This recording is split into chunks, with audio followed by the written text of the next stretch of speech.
Bonjour à tous et à toutes, bienvenue à l'émission Témoignages de vie. Je m'appelle Alex Saraf, je suis votre animateur de radio. Je suis psychopédagogue de formation, conférencier et auteur du livre La psychologie pour apprécier l'humain. La vie est belle et simple, ce sont les gens qui la rendent triste et compliquée, qui a été publié en septembre 2017 chez Béliveau Éditeur.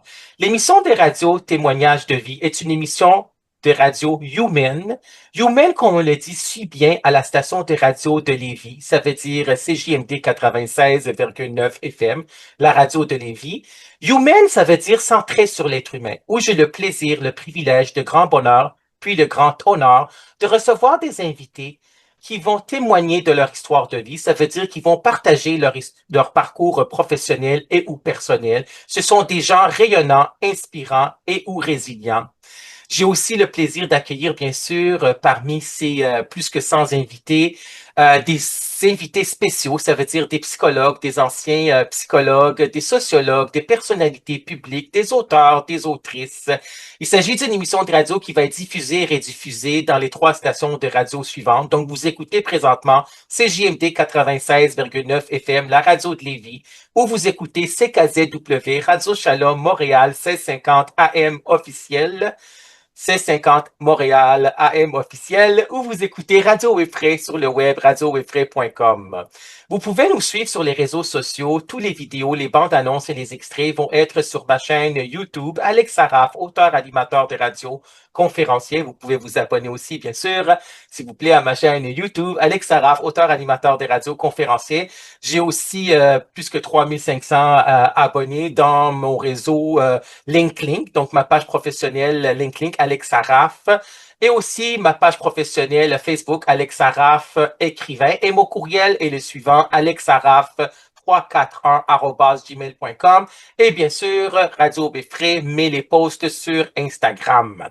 Donc aujourd'hui, j'ai le plaisir d'accueillir à l'émission Témoignages de vie Nathalie Parent. Bonjour Nathalie Parent. Bonjour Alex. Bonjour, comment ça va? Ça va bien, merci. Parfait. Donc, on s'est dit avant que l'entrevue soit enregistrée sur Zoom aujourd'hui qu'on peut se tutoyer. Merci infiniment. Donc, je vais te présenter à nos auditeurs, à nos auditrices et pour ceux qui vont écouter et regarder cette vidéo, cette bande-annonce, les extraits, bien sûr, sur YouTube, Facebook et LinkedIn, ça veut dire sur les réseaux sociaux.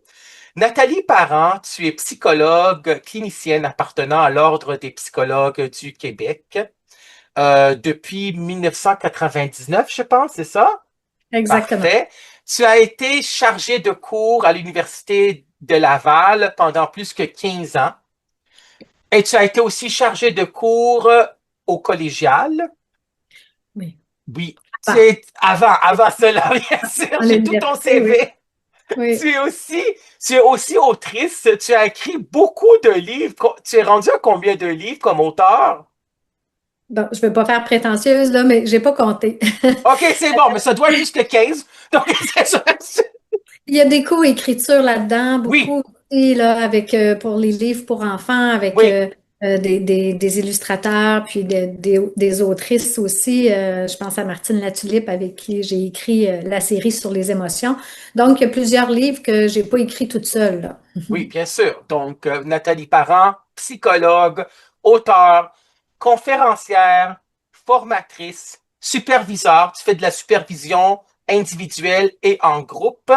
Et aussi, tu es une invitée pour les médias, dans les podcasts, les émissions de radio, les émissions de télévision, dans les articles écrits aussi.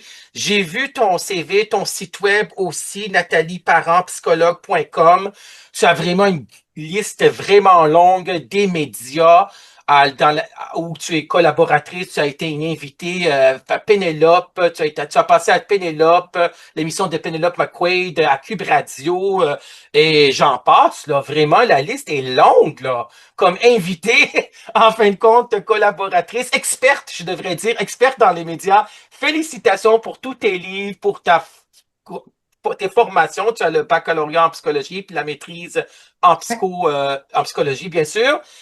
sûr, et aussi pour toutes tes apparitions publiques dans les médias. Donc, tu es Mais si psycho... tu peux, Oui, si tu peux vas-y. me permettre, Oui.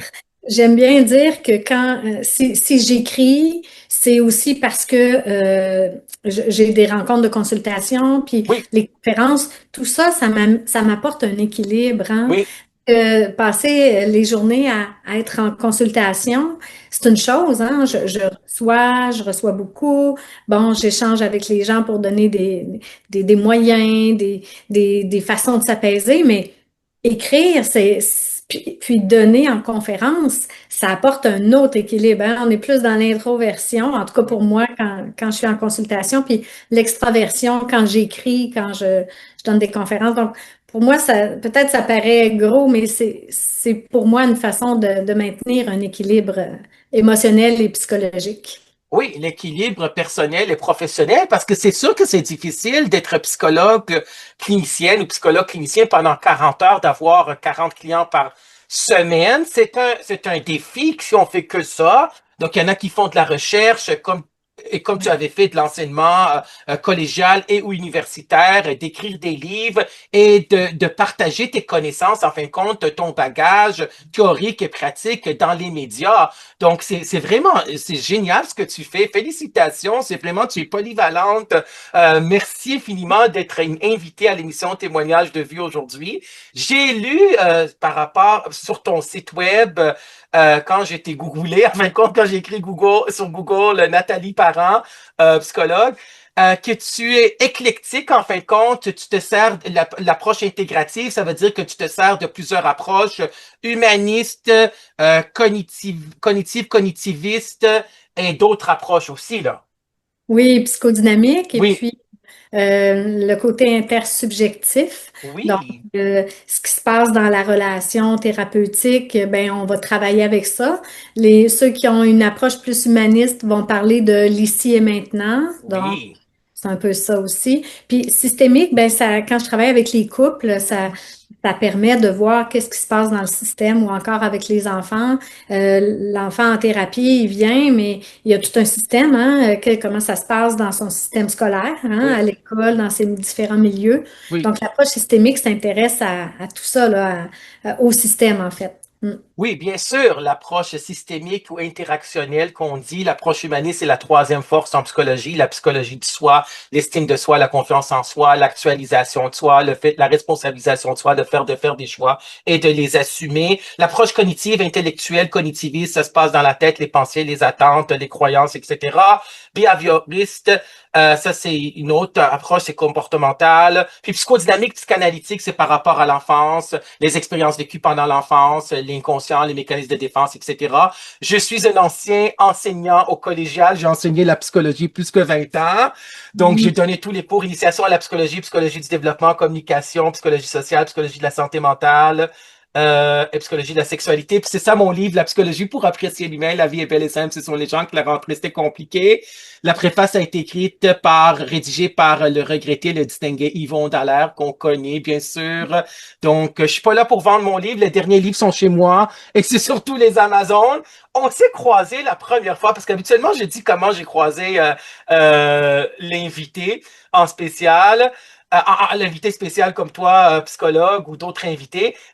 On s'est croisés, Nathalie Parent, dans un salon du livre de Montréal, dans un des salons du livre de Montréal, il y a plusieurs années. J'avais acheté le livre du postpartum à la dépression, renaître après la naissance, que tu as coécrit avec Joanne Paquet, et je le montre à l'écran. Donc, merci infiniment d'avoir écrit l'auto, tu m'avais autographié le livre pour votre vie professionnelle, annoncer la bonne nouvelle, bonne continuation. Nathalie Parent, merci. L'enseignement collégial est bel et bien derrière moi. Donc, et à la page 40, comme à la page 41, tu parles des critères diagnostiques d'une dépression postpartum. Donc, j'aimerais juste en parler 2, 3 minutes. La dépression postpartum, ça veut dire après la naissance. Post, ça veut dire après, hein, après la naissance.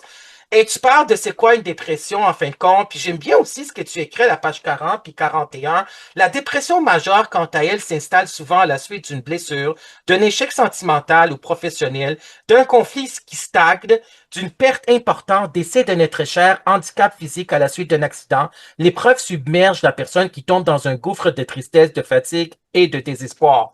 Puis là, tu ajoutes à l'autre paragraphe, à la page 41 dans ce livre-là, certaines études en psychiatrie remettent en question l'efficacité des antidépresseurs, étant donné que de 30 à 40% des cas y résistent, que les récidives sont nombreuses et qu'environ 20% de cas se chronicisent. D'autres études en psychologie démontrent que le meilleur taux de guérison d'une dépression est la combinaison d'un traitement pharmaceutique et d'une psychothérapie, toute approche confondue. Cela établit bien la difficulté à traiter la souffrance. Donc, il y a toujours un élément déclencheur, un événement qui arrive, qui est triste, douloureux, embarrassant et ou traumatisant, des histoires de vie, en fin de compte, tristes et désolantes, un événement qui arrive. La personne a de la difficulté à s'adapter, comme on dit, que les psychologues disent, comme tu sais, une détresse psychologique, et c'est à cause de la souffrance significative pour les psychologues cliniciens. Et en fin de compte, ça entrave les relations interpersonnelles, professionnelles, amoureuses, amicales, etc. Donc, 30 à 40% des gens qui prennent des antidépresseurs, ça marche pas. Je savais pas ça. Mais c'est pas moi qui le dis, C'est hein, les études, ben oui. exactement, c'est les écrits, c'est les études là-dessus, mais quand même, ce qu'on a lu, ce que j'ai lu, ce qu'on a vu, c'est que la démarche en psychothérapie va être vraiment aidante à long terme Mm, pour, reconnaître les mécanismes qui ont pu conduire à la dépression, pour que ça devienne un peu des drapeaux rouges, hein, oui, pour indiquer, ah, attends, ça peut être un signe avant-coureur, qu'est-ce que je peux mettre en place, que j'ai appris dans ma psychothérapie pour ne oui, pas tomber, hein, pour ne pas retomber. oui, Donc, il y a des éléments qui sont importants à aller identifier, à se connaître. Puis, comme ce que tu disais aussi, ça indique une perte importante. Souvent, mm, dans l'état dépressif, il y a eu oui, une perte. Hein. Puis, quand on pense à un accouchement, il y a une naissance, il y a quelque chose de très beau, mais ça peut venir avec un sentiment de perte, mm, perte de cette fusion, cet état fusionnel-là pour la maman, hein, et peut-être une perte aussi identitaire, où est-ce que la personne perd ses repères, elle devient maman, et puis là, c'est comme s'il faut intégrer cette nouvelle branche-là à son arbre pour essayer d'en faire quelque chose. Donc, il peut y avoir une perte de je serai plus jamais une personne unique. Maintenant, il y a une petite être qui dépend de moi, puis je dois faire quelque chose, hein, avec ce petit être-là qui est mon enfant.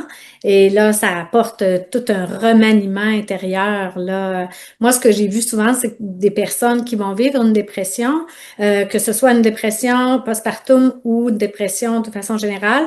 C'est autre chose pour la dépression majeure, mais pour une dépression ou des états dépressifs, il y a vraiment un remaniement en psychothérapie qui va être vraiment utile à long terme. Ça devient comme un moment de résilience là, pour rebondir à aller autre chose. Sans nier là, que de la souffrance là-dedans, que c'est pas facile, que la démarche en psychothérapie, c'est remuer des émotions qui sont difficiles à supporter, à tolérer, mais on est là ensemble, hein, en psychothérapie, le thérapeute est là avec, puis on est ensemble dans ces émotions-là, la personne n'est pas toute seule pour pouvoir mieux en sortir puis être outillé un peu plus après. oui, j'ai entendu pour la dépression, ce qui fonctionne le plus, c'est la thérapie cognitivo-comportementale, la TCC, la thérapie cognitivo-comportementale, ça veut dire d'approche cognitive behaviorale. Mais ça peut être aussi une autre approche aussi, l'approche humaniste, etc., avec les antidépresseurs, bien sûr, qui peut être une combinaison gagnante pour quelqu'un qui est en dépression.